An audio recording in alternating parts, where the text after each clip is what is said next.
Well, it's time for the main event. The 8th graders on the path to Naples, 2016 FBU National Championship, the 6th edition, really, if you talk about the original version of this tournament going back to 2011. I'm Sika in our Garden State studios, and of course, my left-hand man right here is Alan Popadines, the National Scouting Director of Youth1.com. Well, it's always excitement around these 8th graders because they're essentially playing at a varsity level.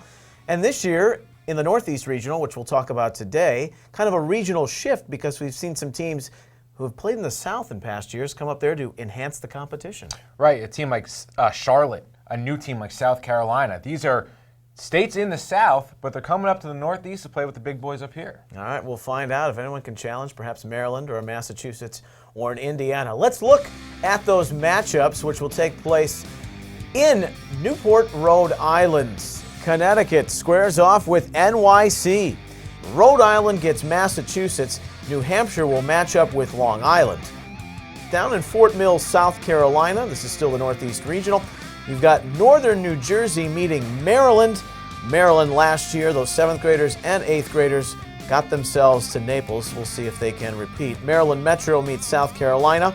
Southern New Jersey against Charlotte. Pops was just talking about one of the new additions to the Northeast Regional here, and then Indiana and Northern Virginia compromise the games being played down there in Fort Mill. And in this format, you will see the first 3 rounds played, and then the quarterfinalists will make their way to Southwest Florida for the very first time. So it's something to keep an eye on, and we're about to unveil Youth 1's Pop's Top 4. It's everyone's favorite segment, and I know it's your favorite segment. Something like that. That's coming up right after these messages. You can ask any coach, player, or fan. Before the beaches, the golf courses, the sunsets, Florida is known for football. But in Naples, Marco Island, you get them all. With the facilities and accommodations perfect for your off-season training, tournament, or event. Florida's Paradise Coast is Florida's sports paradise. The best youth football players in the country are at Youth1.com. Youth1.com has the Elite 101 report of the nation's top 101 players, the Freshman 450, rankings, recaps, and news for football and all youth sports. And now anyone can create an athlete profile and share their stats, videos, and skills with the world. Whether you want to be the best or see the best, go to Youth1.com, celebrating the best of youth sports.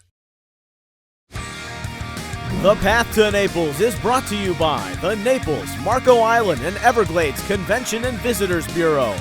Also by Battle Sports Science and Youth 1.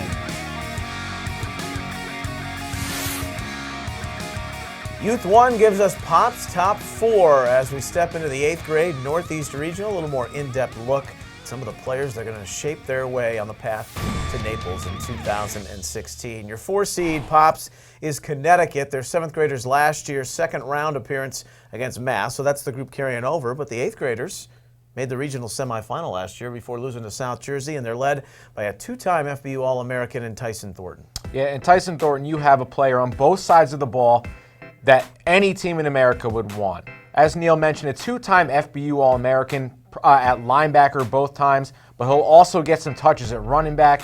Around 6 foot, 180, 190 pounds, physical kid. Oh, talk about physical. How about the tight end, Jamar Mack? Yeah, Jamar Mack, 6'1", 220, a basketball player, soft hands. Think Antonio Gates from the San Diego Chargers. The kid can take the ball, turn upfield, good-looking tight end. The quarterback caught your eye at Top Gun. That's Xavier Kopning.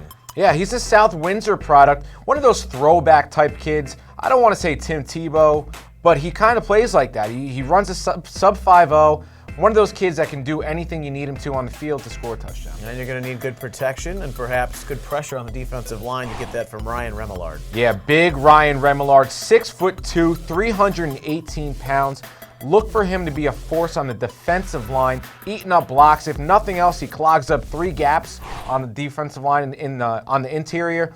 Look for him to make a lot of stops. So that's Connecticut, your 4 seed. The 3 seed is Massachusetts. Back in the early days of this tournament, 2011, 2012, at the 8th grade level, they were making a lot of noise. And last year, thought they had a good team, but disqualified for using an ineligible player. The 7th graders lost in the regional final for Maryland, so there's no reason to think that they're not going to be strong again, and that's because they've got the twin Garland brothers. Yes, Connor Garland and Thomas Garland. Connor Garland was an FBU All-American 2 years ago. Both these kids are Top Gun trained.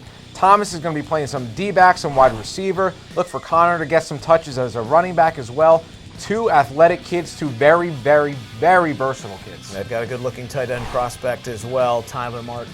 Martin was a Top Gun kid this past July and really had a nice showing there. He's that perfect tight end build, 6'1", 215, can block. He really ripped up the Pop Warner scene in Massachusetts, really pushing his team far this year.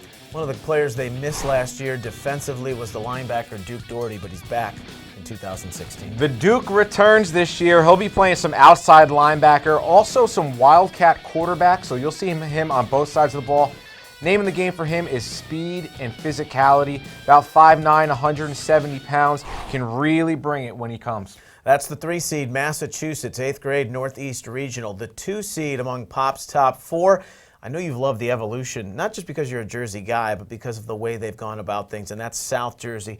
They are your 2 seed. Last year, the 7th graders lost in the regional semifinal to Massachusetts, 8th graders. They made the regional final against Maryland, so a lot to live up to for this group that continues to progress. Kyle McCord, the quarterback, big body at 6'3". Yeah, 6'3", live arm, can really, really wing it all over the field. After this tournament, you'll see him in the FBU Youth All-American Bowl. He'll be playing quarterback, and just a very good-looking prospect if he continues to put on weight, D1. Well, it's not just McCord. They've got 3 other FBU All-Americans on this team. They do, and leading that way is Cam McNair, 6'2", 270 pounds. He was at the FBU New Jersey Regional Camp in Dover, New Jersey. Impressed there. Was thinking about going to Top Gun, didn't go. Now he realizes the value of it. FBU All-American, the kid can play. Of course, Angelo Vokalos and CJ Miller round out a group that is big and strong. Yeah, Vokalos is a kid that I love watching. He benches over 300 pounds as an 8th grade middle linebacker. Ferocious, sideline to sideline. Also plays running back, but you'll see him star at linebacker. And CJ Miller, you know, this was a kid who was kind of quiet from the Camden, New Jersey area. Blew up on the scene when they had the North Jersey, South Jersey joint practice at Rutgers. And became an All-American on the spot. Good interior lineman, quick, also plays basketball. Great looking prospect. That's your South Jersey, the 2nd seed among Pop's top 4. The 1 seed, this is a lame joke, but we say crab cakes and youth football perhaps, now that Maryland has really been the kings of the East. They've got more appearances in the Final Four through all grade levels than any other program that's played in the history of the FBU National Championship. The 7th graders made the Final Four last year, lost to Broward. 8th graders were in the national semifinal, lost to GFL. It starts with a guy who's shown he's one of the best running backs in the country. Antoine Littleton returns for his 8th grade season. Yeah, I feel like we've been talking about him forever, and it's because he's played up on that 8th grade level every year so far. As a 6th grader, as a 7th grader, and now as an 8th grader. In Littleton, you have a 220-plus pound back that's just going to take that rock and stuff it down your throat repeatedly. Great running back, can also run away from people, as we saw in the Youth All-American Bowl last year. Also helps to have a 2-time All-American blocking for him in Colin Henrik. Yeah, Colin Henrik. His dad played at South Carolina, and this kid got those genes. We're talking 6'3", 285, can play anywhere on that offensive line, guard or tackle. Just a force. He's going to punish people, and he's a mauler. He's just going to knock you into the ground and just keep you there. The All-Americans don't stop there. Speed guys in space. Zion Larkin's a wide receiver. Jaleel Farouk, an athlete, listed as an athlete, but can play anywhere. Absolutely. They're very similar players in the fact that they can play wide receiver anywhere in the defensive secondary, even give them some touches if they needed to on some end arounds or some quick screens, stuff like that.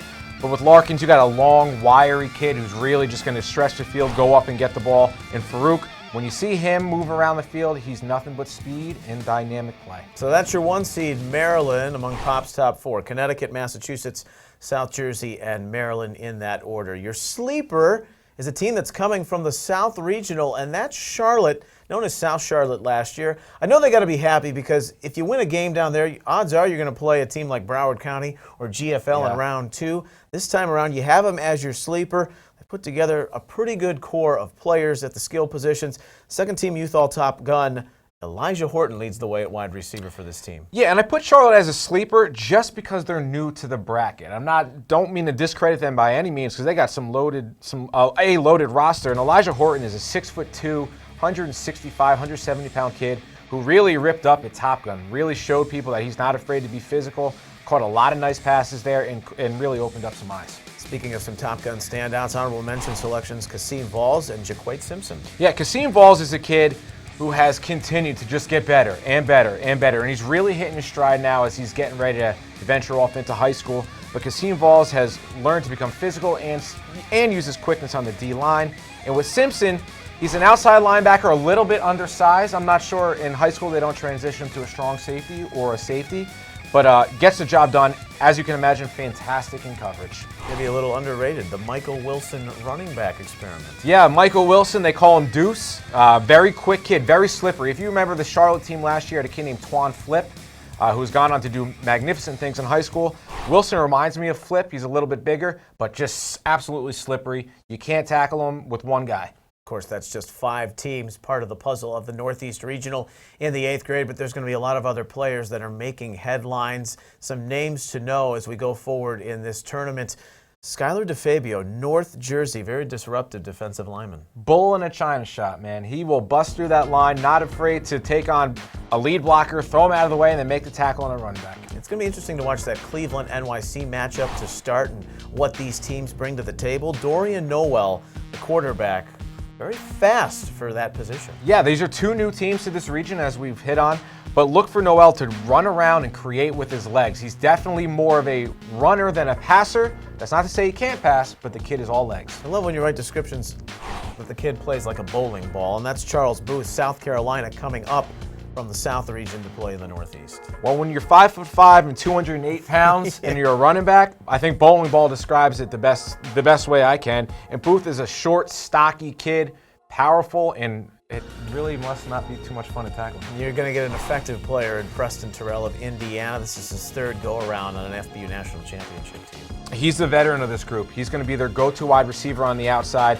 And every team looks for some veteran leadership in a big tournament like this. And that's what Preston Terrell provides. Another new team to the field, and maybe they got a rivalry going perhaps with Maryland. That's Metro Maryland, more of the D.C. area. Caleb Williams, Boya Elite. That's a pretty good team, and he's coming in to lead this group. Yeah, this is an athletic kid. 6 foot, maybe a little bit taller, 165, 170. Can get it done both arms and legs. Look for him to really surprise the nation. He's got all-American ability. All right, that wraps up the Youth 1 Pops Top 4. And the 8th grade Northeast Regional. Pop's parting shot. What are you most looking forward to as these games get underway on Friday, December 2nd? Who's going to knock off Maryland? I want to see somebody challenge Maryland. This Metro Maryland team, we didn't mention them in the top 4 or the sleeper, but they'd be sleeper number 2. I'm telling you, they got some athletes that can make some noise. All right, looking forward to that. And you can follow along on FBUNC.com and the FBU National Championship YouTube page. And a reminder that the 3rd round games will stream live as those teams look to advance on their way to Southwest Florida, the path to Naples, and play down there in the quarterfinals. So that'll be something to look forward to on the back end of the weekend. Much more coming up as we preview the rest of the 8th grade regionals. That's a look at the Northeast. He's Alan Popadines of Youth1.com, their national scouting director. I'm Neil Sika. Thanks for watching, everyone. We'll talk to you later.